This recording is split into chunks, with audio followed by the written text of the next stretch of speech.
Good morning, team. Justin here. Hope you're having a really good day today. If you're ready to step up your credit card game and you're ready to fork over $400 or $500 for a new credit card, this is the video for you because we're going to compare two of the most popular premium credit cards out there, the Chase Sapphire Reserve and the Capital One Venture X card. Both are really good credit cards, but they are a bit different. That's what we're going to go over. We're going to look at the differences. We're going to look at the sign-up bonus, the multipliers, the credits, and then how you transfer out these points to the different transfer partners. See which card is right for you. If you're new to the channel, I'm Justin, and I like talking about credit cards and reward points to get the most out of life. If you like credit cards and you like reward points, you should give this video a thumbs up, and you should subscribe to the channel. Alright, with that out of the way, the Capital One Venture X card and the Chase Sapphire Reserve, they're pretty much fill the same niche in the credit card space. You have the Chase system where the Chase Sapphire Reserve is the top dog on that little pile. And then you have the Venture X card, which is the top dog on the Capital One pile. Then they have a few credits that come along with the card to help justify the annual fee, and then some lounge access and other perks like that. But which card's right for you? Let's take a look. We're going to start out with the sign-up bonus. Sign-up bonus is the first thing we want to know about when we look at getting a new card.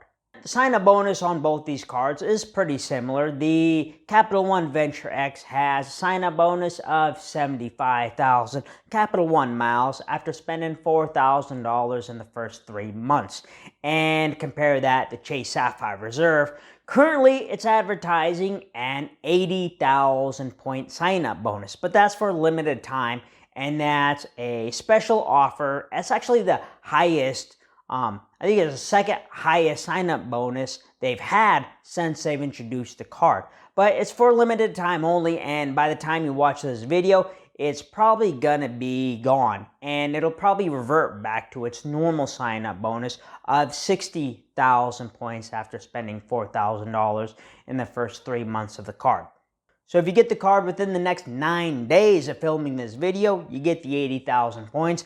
But after that, it's probably going to be 60,000 points. Capital One sign-up bonus is going to be an easy $750 in value. And then the Chase sign-up bonus, we're talking about the regular lower sign-up bonus to keep it simple, the 60,000 point sign-up bonus. That will be an easy, $900 in value. Even though the reserve bonus is a little lower in points, they have a benefit of being able to redeem those through the Chase travel portal at 1.5 cents a piece, giving it a higher value in travel, where the Venture X is going to only give you 1 cent per mile. Now, if we go by the points guy valuations, Capital One miles are valued at about 1.85 cents a piece, and that's going to give the sign-up bonus a value of about $1,387, where the ultimate rewards from the Chase Sapphire Reserve are valued at 2 cents a point, and that's going to be $1,200 in value. Now let's move on to the credits that come along with the card. The Venture X has a $300 annual travel credit, and this is redeemable through the Capital One portal, and any purchase you make through that portal is going to automatically trigger the credit. Then you're going to get 10,000 miles on every anniversary of having the card. 10,000 miles can be used an easy 1 cent per point for redeeming through the portal, or you can use it to erase travel charges already made to the card. So that's another $100 easy in travel credit. Those are the big credits associated with the Venture X. And right there, that already justifies the annual fee of $395 between the $300 travel credit and the $100 or 10,000 miles on your anniversary. They can easily be redeemed for $100. So it's easy to justify the annual fee on the Venture X card with those 2 credits alone. But there are a few more credits. You do get a $100 TSA PreCheck Global Entry credit. And then there's a couple other little credits that have been added for a limited time where they partnered up with these little groups that you may be interested in and you may not be. And one of these benefits is a complimentary subscription to Prior, and this is a travel group posting travel guides and editorials, but they also arrange kind of curated luxury travel experiences. This is going to be a value of $149 a year. Another one of these little memberships is a 6-month membership to the Cultivist. And this is a museum kind of subscription where it allows you to get into a lot of different museums and takes care of the admission fee for that. And then it also gives you access to things like special tours and special events. And then even seeing that it might give you access to cutting the line privileges. And the third little membership is to Gravity House, a $300 credit. And Gravity House is a kind of a group that skiing, that's really big with skiing, and you join this group and it gives you access to special skiing events and reduced prices at hotels near skiing resorts, access to special prices on skiing gear and other classes and things like that. Chase Sapphire Reserve also has a really good travel credit of $300. This one's a bit easier to use than the Capital One Venture X travel credit. Any travel charge that you put on your card will automatically trigger this travel credit, and they do have a pretty broad definition of travel that includes flights, hotels, even third-party booking like Expedia or Booking.com. Comes with a $100 TSA PreCheck global entry credit, and then a couple other little partner memberships. Get a DoorDash membership with a $5 monthly credit, and then a $10 monthly credit for GoPuff. You'll get a 1-year membership of Instacart, and that's going to give you a free membership and then $15 credit a month. Between the big credits of the $300 statement credits on both cards, and then the Capital One Venture X has the 10,000 anniversary miles, it's pretty close to a draw, I think, because the Venture X, you have to use those credits through the travel portal, while the Reserve, you get to use that on anything you want. But to offset that, you get the 10,000 miles on your anniversary. So I think that could be a bit of a tie. And then between these little minor credits of these little exclusive memberships that Venture X has, and then GoPuff and Instacart and DoorDash memberships, I say the Reserve would win the minor little benefits because those just seem more accessible and you just use those more often than you'd use a skiing resort membership or museum membership. Moving on to multipliers, we'll start off with the Venture X because that one's a little easier. You're going to earn 10x on hotels and rental cars booked through the Capital One travel portal. You're going to earn 5x on flights booked through the Capital One travel portal, and then 2x on everything else. And 2x on everything else is pretty good rate, and that'll stack up over time.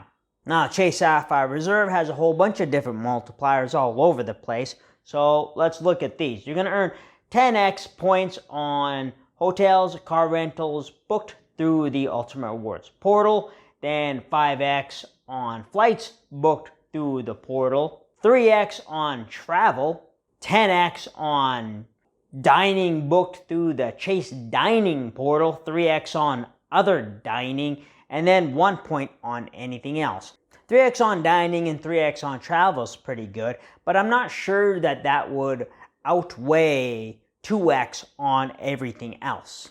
I think that 2x would eventually stack up after time and it would just earn more points eventually. Moving on to the annual fee, the Venture X, $395 versus the Chase Sapphire Reserve, whopping $550. And that's a pretty big difference, especially when you consider that the Venture X has $400 in credit easy. So you're $5 ahead on the Venture X no matter what. And you have the $300 travel credit on the Reserve, but you still have $250 to make up in value to recoup. Venture X is clear winner in the annual fee with a $5 profit versus $250 that you have to find the justification for to be spending every year. Moving on to how to redeem these miles, Chase Sapphire Reserve makes it the easiest on a few different ways, especially with statement credits. You can redeem Chase Ultimate Reward point for 1 cent per point as, straight up cash back. But you could also redeem these through the Chase portal at 1.5 cents a piece. And then Chase gives you the pay yourself back categories. The Chase Sapphire Reserve has the categories of Airbnb and dining, and you can redeem your Ultimate Reward points in these two categories at 1.5 cents a piece. The Venture X, you can redeem your miles through the travel portal at 1 cent a point, and then you can also use your points to erase past travel purchases. And this is the purchase erase feature. And so you could still use your miles, but you do it in hindsight. You go out, spend at your hotel or your airline, and then once that bill is posted to your account, then you could use your points to erase that purchase.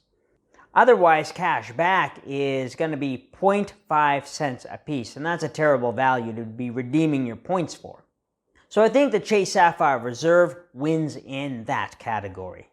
Now moving on to transfer partners, both cards have good transfer partners, but it depends on what you really want. If you're looking for domestic, you're going to have more luck with Chase because there's more options to fly domestic with the Chase transfer partners than there is with Capital One. Internationally, you can get anywhere you want, and there's plenty of different international transfer partners. And with hotel transfer partners, Chase is probably going to win that. Has Marriott, and it's usually not a good idea to transfer your Ultimate Reward points to Marriott. Has IHG, and that's also not a really good idea either because IHG routinely sells their points for 0.5 cents a piece. And then they have Hyatt, and that's the big winner because Hyatt makes it really easy to earn 2 cents per point when redeeming your Hyatt points at different properties. And out of all the transfer partners, Hyatt might be the most popular, or at least one of them. So I think Chase probably wins the transfer partner too, because the domestic flights. And let's not forget about lounge access. Both cards offer Priority Pass up to 2 guests, and that's including the Priority Pass restaurants. Now Chase has opened up its first new The Club, and that's in Hong Kong. But that's not really exclusive to Chase because it is accessible by Priority Pass. But you can't say that about the Venture X lounges. They have their first lounge in Dallas-Fort Worth, and that's only accessible if you have the Venture X card. So the Venture X is going to eke out a win in the lounge access category. So if you had to base your decision on one card and that's it, probably a good idea to go with the Venture X. But when you team up the Chase Sapphire Reserve with other cards that earn Ultimate Reward points, like the Freedom Flex and the Freedom Unlimited, that gives you more ability to rack up a bunch of different points.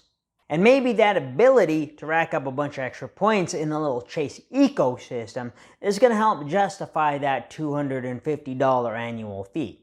So what do you think? Capital One Venture X or Chase Sapphire Reserve? Love to know your opinions on that. And if you're still watching, go ahead and give this video a thumbs up. I'd really appreciate that. Then subscribe to the channel. I'd really appreciate that too. Then I want you to go have a good day, all right? Justin out.